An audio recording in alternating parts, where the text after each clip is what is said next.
Team, it is hot in here, out there. It's like 24, 25 degrees in London today. I'm sitting in a little sound booth with all the windows closed, and it's getting warmer. I'm on Zoom. My face is melting. My hair's all over the place. There's coconut oil dripping all over me. It's Danger Rico.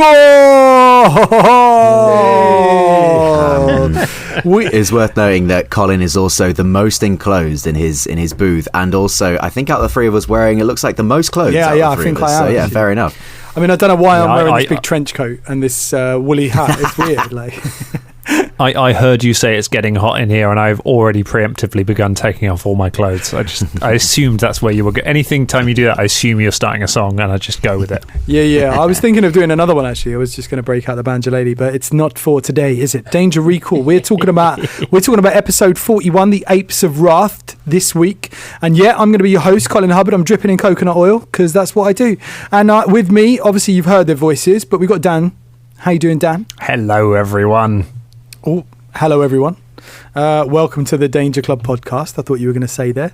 No, it's not that. It's the other thing. This is the Dripping in Coconut podcast. Yeah, the old new coconut oil podcast. And we also have Scott. How you doing, Scott? Hi, Colin. Sorry, I've got Drum on the phone. He's calling me up. He's angry about you taking the coconut oil from him. Because apparently that's his thing. Yeah. So I don't know if you guys are going to have a slippery coconut oil fight about that. I don't know. I've been using coconut oil for a good few years, man. Ooh. You know, me and Drum could probably have a little, like, I'm not sure who started the coconut oil thing. I'd like to say we didn't start the coconut oil thing.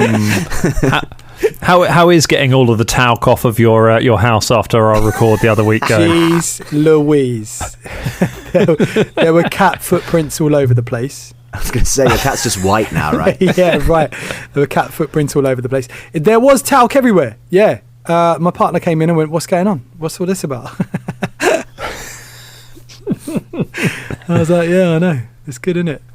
It's fun." You know, look, having Drum there, I think having talc everywhere but having Drum in the house is better than not having Drum in the house but with no talcum powder.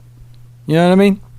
Amen, brother. If you had to summon Drummond out of a massive, like, you know, circle, a demon circle, like, what are the three things you'd use to summon him? Coconut oil, talcum powder, and, you know, some sandwich, I think. Ooh. That's going to make like a sort of a papier-mâché kind of, like all that talc and coconut oil together. It's going to make like a paste. Yeah, it's going to be pretty nasty, to be honest. Yeah, but you know, it'll probably smell quite nice depending on the talc you use. Yeah, and it'll be quite moisturising. It would. He's been using lavender talc lately, so it would actually smell amazing with a coconut and lavender. Oof, great. That's a scented candle, isn't it? Do you know what? Like, this is I don't know if I'll cut this story, but I was in a queue once at a bar a good few years ago as well. So I'm just trying to stress the fact that I've been using coconut oil on my hair for a long time. This is a good few years ago, and I was in a queue with a couple of mates to get a drink, and I mentioned they were like, "What do you put in your hair again?" I was like, "Coconut oil." They were like, "Oh, it smells amazing." And then a girl in front of me turned around and went, "I use coconut oil on my hair." And I went, "Oh, great." And she went, "Do you know, you can use it for everything. It's like a moisturizer." I went, "Oh yeah, cool, yeah. It's for your hair." I went, yeah. And she went, "And you can use it as a sexual lubricant." And she just looked at me and then turned back the other way. And I was like... Amazing trolling from that girl there. I've also been told the exact same thing emphatically by one particular woman. Is there like a small coconut sex cult going around just trying to inform people very subtly but very intensely, and then, you know, stealthily by running away that, you know, this is a thing? It's not the first time I've heard it mentioned. Maybe it was the same girl. That's what I'm thinking. It could have been the same girl. Wait, were we in the same bar? Was I with you? I do you know what, mate? Out of the two of us, I certainly do not use coconut oil for my hair. No. Let's just put it that way. Why not? I actually use a tea tree oil on my beard. That's kind of cool. Yeah, I've got a few beard oils, actually. One in particular is like a natural one that smells like a forest. It smells like a forest. There are so many smells in you can't just have all of forest. No, there's all kinds of there's rotting animals in a forest. Hold on, let me go and get it. Well, we can smell it. Forest. So we can smell it. Oh, unbelievable. Yeah. He's off. He's literally gone. He's actually gone to go get it so we can view it and discuss it. Coming back. Look, I'm visually. in my room. So. Doesn't even have that much of a beard, let's be honest. I heard that. It's called Wildwoods Beard Oil. Wildwoods nice. Wildwoods Beard Oil. Do you know what? And I actually bet it smells banging, mate. Smells amazing. It really does. Oh my goodness. Yeah, I'm going to put some on now.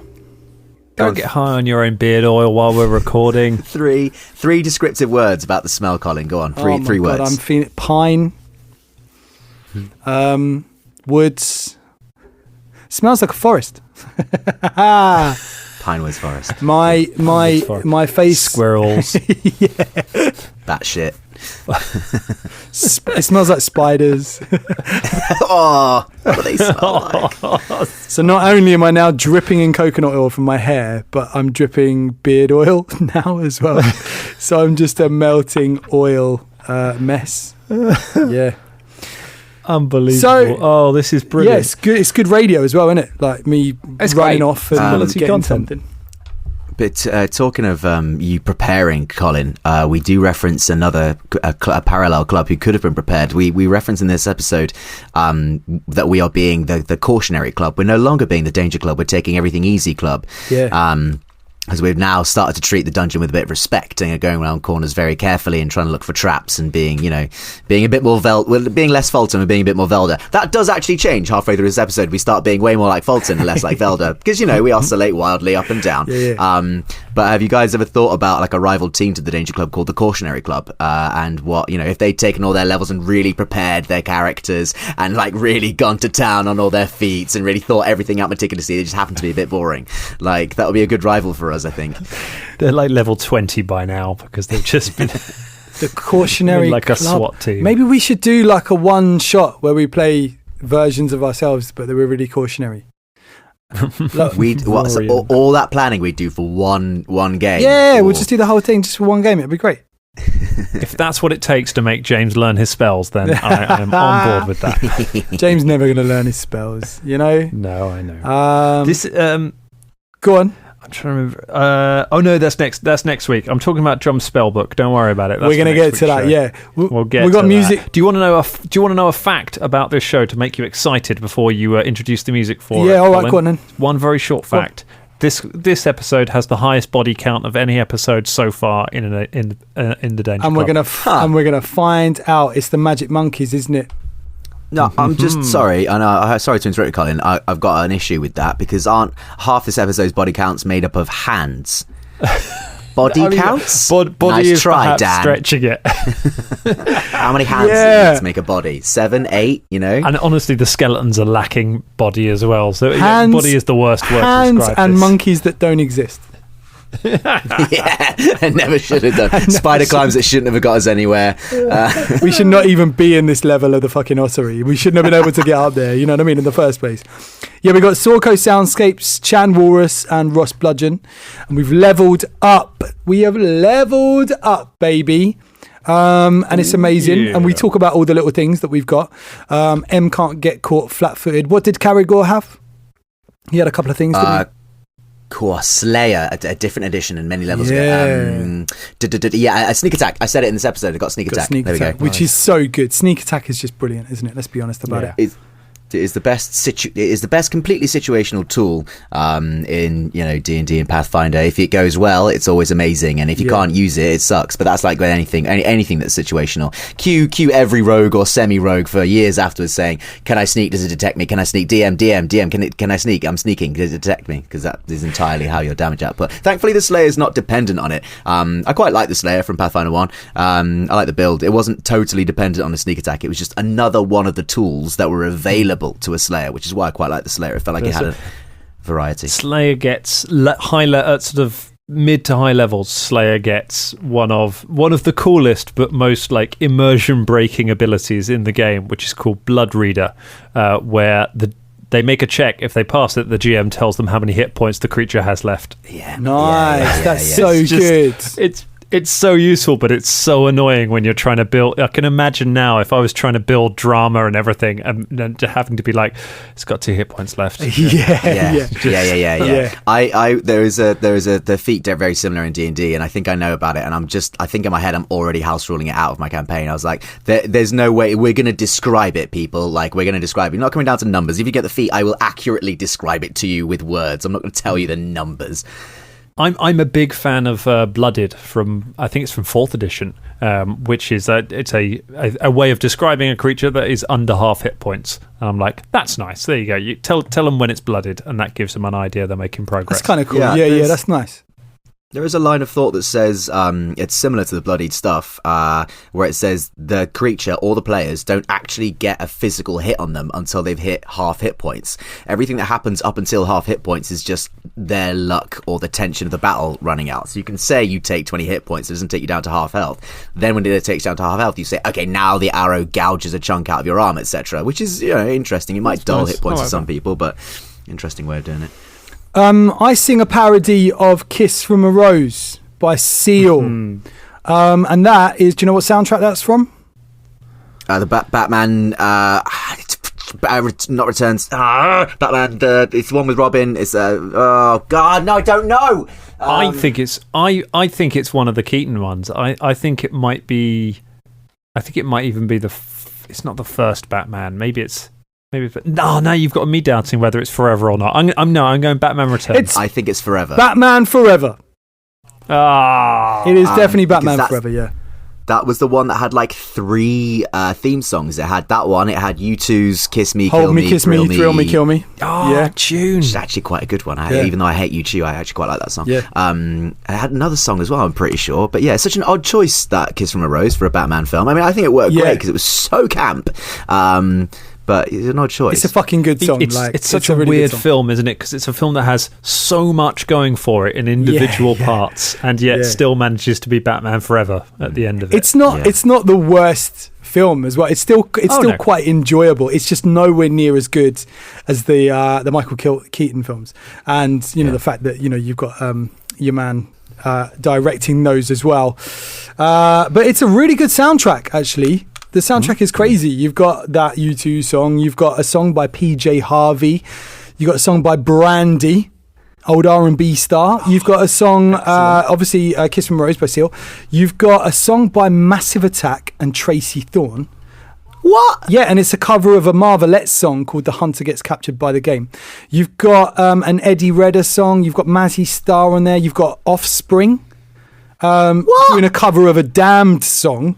You've got Nick Cave. You've got you've got Method Man, which is a song called "The Riddler," which is so sick, honestly. You've got "The Passenger" by Michael Hutchence, which is an Iggy Pop cover. Michael Hutchence, obviously the old singer of In Excess. You've got the Flaming Lips are on this soundtrack as well. What? Goodness. That's a lot of people who watch 2 Michael Keaton movies and were like, we've got to get on this Batman thing. That's amazing. It's a fucking good soundtrack. Good. It's a really sick soundtrack. Yeah. I'm definitely on my way to rehearsals. I'm absolutely 100% caning that soundtrack. That's an amazing soundtrack. I'm smashing it after this record. That's definitely, so good. It's going to be the new soundtrack to the Danger Club, Danger Link. So there you go, Batman Forever soundtrack. Probably better than the film. Who knows? I don't know. Possibly. We should explain another reference in this that we make in this episode to the Danger Links, or should we? I'll leave it up to you two gents. Carry On Up the Stairs. We then all start making Carry On references. My goodness. Should we explain Carry On films to the Dangerlings who might not know about it, perhaps in America or elsewhere? We have actually deep dived on Carry On in an earlier Danger Recall episode. How many Carry On references do we make? That's James's fault, isn't it? It is, yeah. He doesn't like hip-hop, he likes Carry On films. Can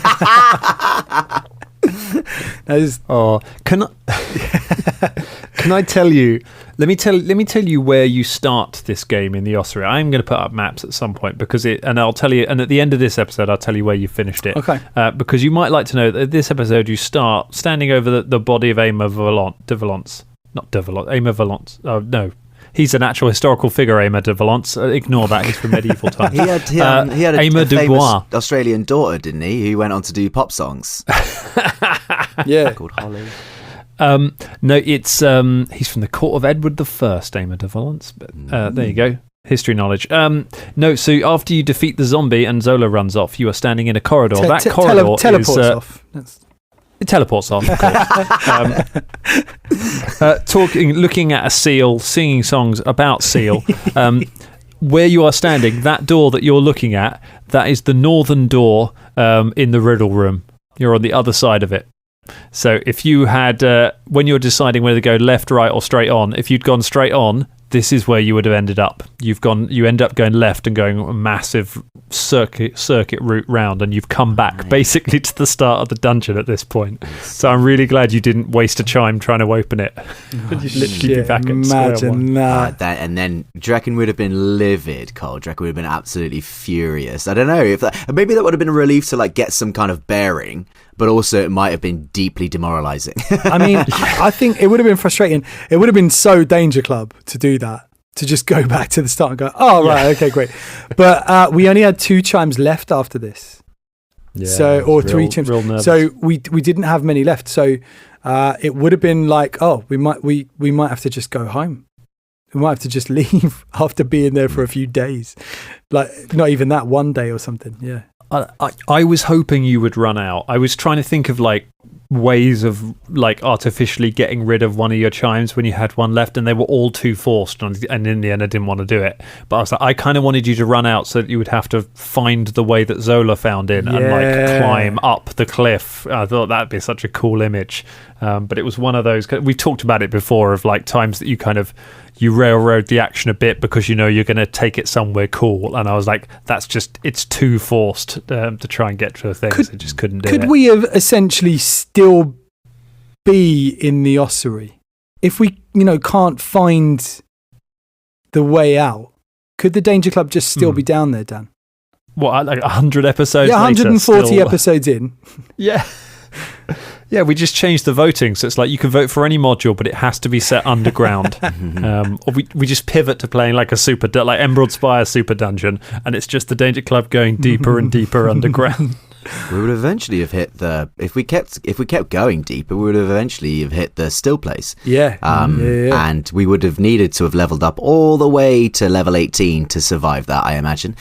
That would have been crazy. But if we did, that'd be a badass backstory. Like, I came through the entire still place. I have seen things you people wouldn't believe. I am level 95. Yeah, the still place is now still. Yeah. Yeah, that would have been crazy. Yeah. So we kind of find this thing that we find these hands. We come along, and these hands come along, and they strangle him, which is great. That's quite a nice little fight. I like this one with the hands. It's really fun, isn't it? They're just kind of relatively low threat, but they're just comical and a bit annoying. There's so much you can do with them, aren't there? I mean, it's like the Thing from Bloomin'. Yeah. It's good, like when you've got, I think Dan says there's combat heavy dungeon, and when you've got that already written ahead of you so you know it's coming. Like if you're out in an open world thing and the team have just had a harrowing, life-changing battle with a really difficult mini-boss, obviously then for pacing or like a GM or whatever would be like, let's give them a little bit of a fun bit to do. But when you're looking down the barrel of 8 more combats, you're like, oh, I hope one of them's going to be comical and fun and slapstick, so you get to punch a few things around. And that's what the handy fight was for us. What's good about it as well is I think it kind of we had this really horrible fight, and then we had this really silly little fight, and it made us get Danger Club again, didn't it? It was like we were being really cautious, as you say, and then we were just like, oh, fuck it, we only got hands, like this is really silly, and we sort of get led into this false sense of security in a way, and we're just like, oh yeah, fuck it, this is fun.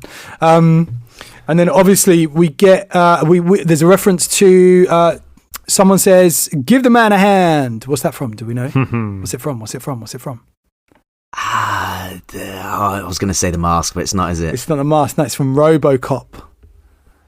Oh. You remember the old film RoboCop? Not the new one, because I haven't even seen that with Michael Keaton as well, actually. Colin, just quickly, which out of me and Dan do you reckon hasn't seen RoboCop? Dan.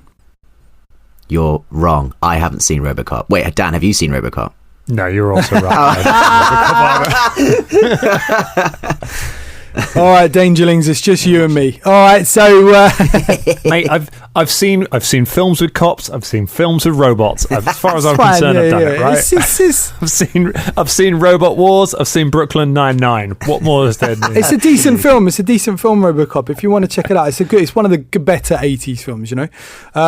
It's quite graphic in places. There's a bit where the guy's standing above a cop and he's like, cops don't like me and I don't like cops. And then he blows his hand off with a shotgun. And he says, well, give the man a hand. And all his cronies are laughing and going, ha, ha, ha, ha, ha. So spoilers if you haven't seen the 1986 film RoboCop. It might be 1998. 88, sorry. So there you go. That's what that is. And then we go over the top and we go into a bit where it's too dark for M.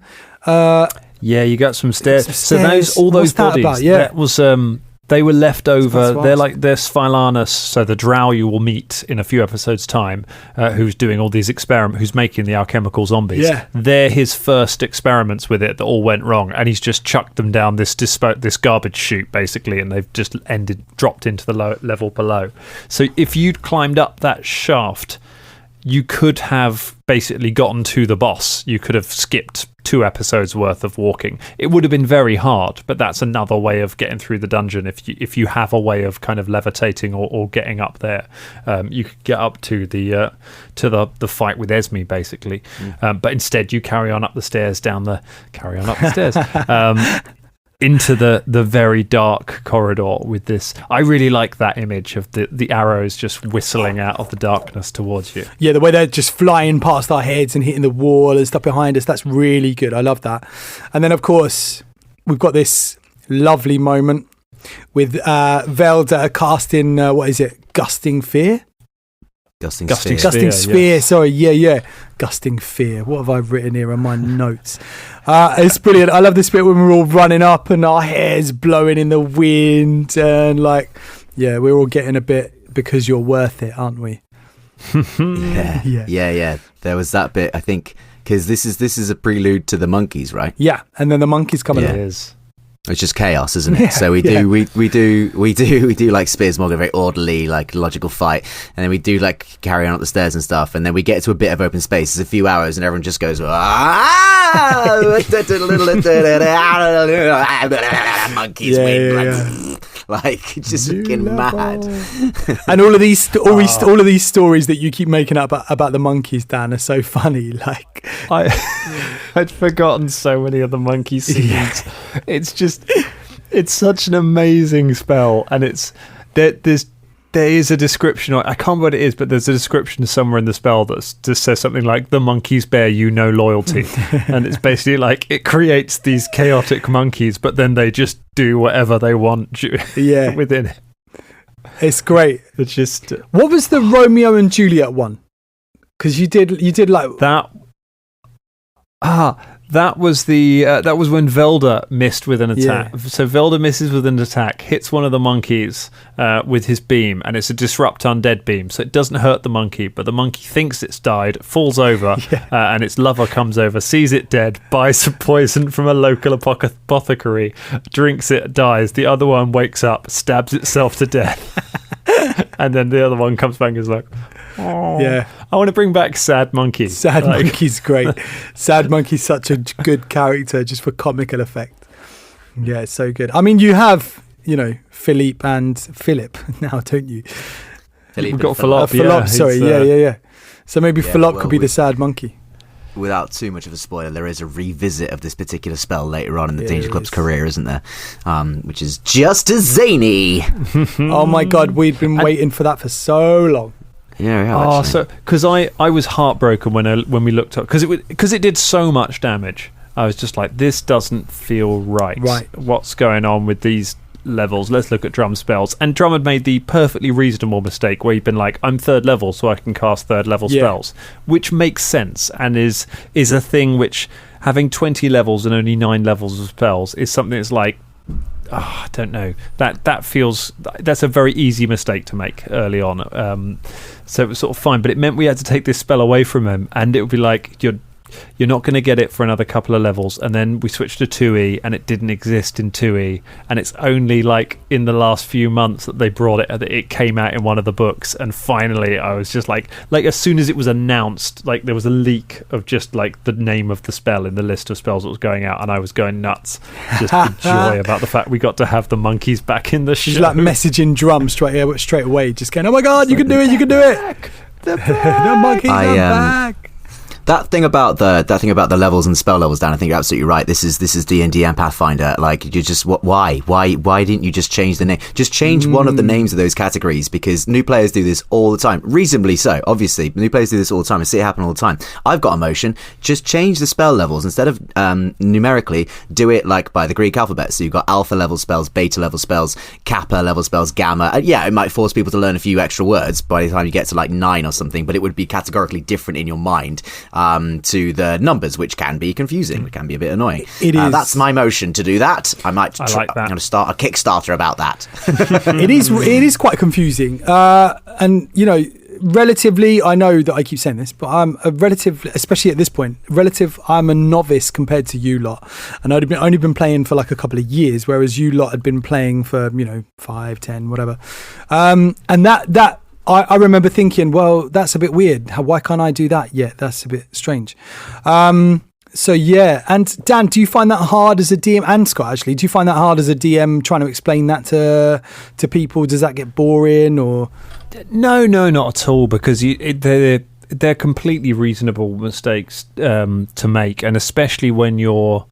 Especially if you're not totally sure about it, and also where we don't have a lot of prep time with the show. We turn up, we get character sheets out, and we record because we want to get as many episodes in as possible. Yeah. So it can be quite rare that we actually get a chance to really look at things. So you've just got to be alert for it as a GM, and just kind of listen to what's happening in the game. And if something seems like it's not going right, if something seems like it's not right, or someone's not quite getting an ability, just kind of be like, are you sure you're doing enough damage with that one? Or, I mean, it's weird how whenever Ross gets a rule wrong, he gets worse, and whenever Drum gets a rule wrong, he gets better. Like Drum knows how to fail upwards.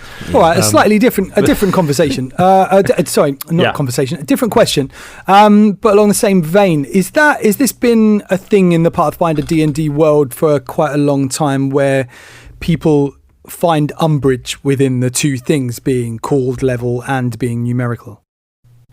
Is this a conversation that's happened for a long time? Yeah, from my experience, new players certainly do. I know I did. And mid to experienced levels do it without breathing. You get used to it so quickly. But for the first few levels, if you're new to the game, it is like, what, why? That doesn't make any sense. And then there's like explaining to it. Honestly, colour. I would change it to colours. I would change it to colours. Green level spells, blue level spells, red level spells. I would just change it. Yeah, I'll take colours. Up to me. I'll take colours over numbers any day with the spells. It's a good idea.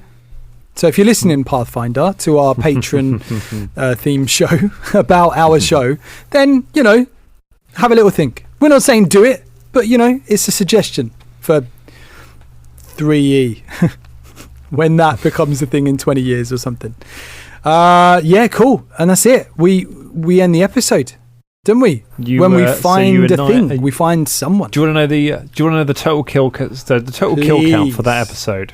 Yes. MZ accidentally kills 2 mad monkeys. 2 monkeys. Fulton kills 2 haunted hands and 1 mad monkey. Karagor kills a haunted hand, 2 skeletons.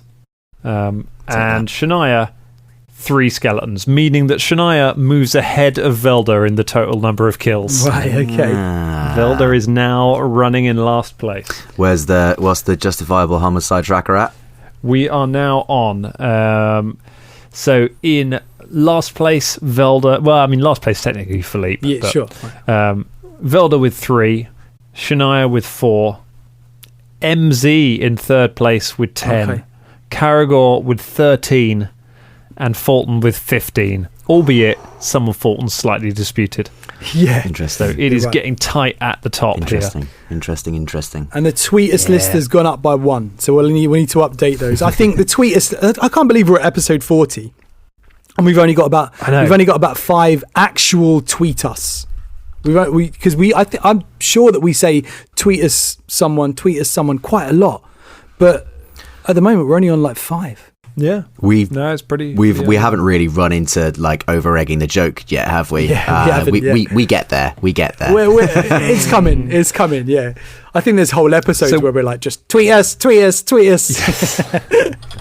Yeah. So when this episode ends, you, after defeating the skeletons, you go into a room. Yeah. And there's this one big door there with all of these runes carved in it, and there's one missing, which is a wrath rune. And in the end, you don't go through that door. You find a secret door and go off another way. Do you want to know where the wrath door goes to? Please. I would love to know that. That's the other door from the start of the dungeon. That's the hell. one that needed the rune slotted into it. Well, you know, the one MZ ran around shouting and wiping his hand on, and you know that. Yeah. There's a rune somewhere else in the dungeon, sort of near-ish where you met Zola. If you go a bit further that way, there's a rune that you could take in, slot into that, and that door opens, and you can get straight to this one. So again, you went up and round the top. So you kept coming back nearly to the beginning of the dungeon. Oh my god. And never quite going with it. So there we go. We've explored all 3 of the options that you argued over for so long now. Amazing. Nice. Yeah. That's it. Dangerlings. That was episode 41, Apes of Wrath. I had a good time. Don't know about you. Dan, thank you so much for being on the show. Pleasure as always. A tremendous time. And Scott, same to you. Thank you so much. Do not let the sunlight that you enjoy now blind you from the realities of this world and the next. Bye, Dangerlings.